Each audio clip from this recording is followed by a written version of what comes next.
Forward ব্লকের রাজ্য কমিটির সদস্য, জেলা সম্পাদক মণ্ডলীর সদস্য, আমার সাথে ডিকে 1, 2 দাসকরে 1, 2 এর 2 প্রধান উপপ্রধান সকল ফরওয়ার্ড ব্লকের সদস্য, পঞ্চায়েত সমিতি স্বাস্থ্য কর্মাধ্যক্ষ কণিকা মাঝি, তার সঙ্গে আমাদের লাল কার্ডের মেম্বার এবং আমাদের অ্যাসোসিয়েট মেম্বার মিলে প্রায় 1000 থেকে 1200 কর্মী আজকে আমরা যোগদান করলাম। এর সঙ্গে এই কর্মীদের ছাড়া যে সমর্থক রয়েছে গ্রামে গ্রামে, সেই সমর্থক প্রায় 4 থেকে 5000 এই গোটা এলাকা থেকে। আমরা অতি শীঘ্র কেষ্টদার সঙ্গে আলোচনা করে কীর্ণাহার লক্ষ্মীতলা থেকে জনসভা ডেকে সেই সমর্থকদেরকেও আমরা জয়েন করিয়ে দেবো।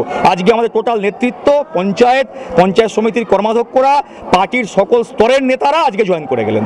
এবং আমরা আজকে থেকে বামফ্রন্টের চশমা দিয়ে আমরা যে বিরুদ্ধে বলতাম, কিন্তু এই 15-20 দিনের মধ্যে মাননীয় মুখ্যমন্ত্রীর যে রাজনৈতিক এবং প্রশাসনিক সদিচ্ছা দেখেছি, তাতে আমাদের আর এই সরকারের বাইরে থাকার কোনো যুক্তি নাই।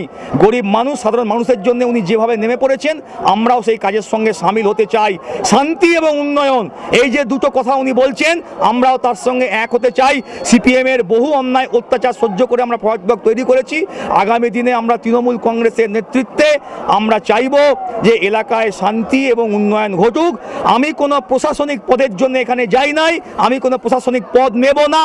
আমি শুধু রাজনৈতিক দল হিসেবে কাজ করতে চাই, রাজনৈতিক কর্মী হিসেবে কাজ করতে চাই।